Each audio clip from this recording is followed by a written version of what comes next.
আমাদের দলের পক্ষ থেকে যারা দলের সঙ্গে সম্পৃক্ত আছেন তাদেরকে প্রাধান্য দেওয়া হবে। আইনগতভাবে বলা আছে যে তাদের কার্যক্রম নিষিদ্ধ, সেইভাবেই এটাকে দেখা হবে। নির্বাচনের বিশেষ কত নিয়ম কানুন আছে তো সরকারি সরকারি এবং আপনার যে প্রথাগুলো আছে সেগুলো কতগুলো মেয়াদ আছে, কতগুলো মেয়াদ শেষ হয়ে গেছে, সবগুলোকে এক জায়গায় নিয়ে এসে আমরা সরকারের তরফ থেকে একটা সঠিক সময়ে এই নির্বাচনগুলো দেওয়ার ব্যবস্থা আমরা করবো। তবে নিঃসন্দেহে এই নির্বাচনকে প্রাধান্য দেওয়া হবে। এটা তো আপনার পার্লামেন্টের সিদ্ধান্ত হবে, আপনার যেটা হওয়ার পার্লামেন্টের।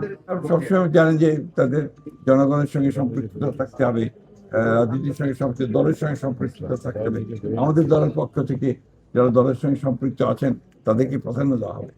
এটা আমরা চাইনি, এবং আমরা যেহেতু আপনার আইনগতভাবে বলা আছে যে তাদের কার্যক্রম নিষিদ্ধ, সেইভাবেই এটাকে দেখা হবে সব জায়গায়।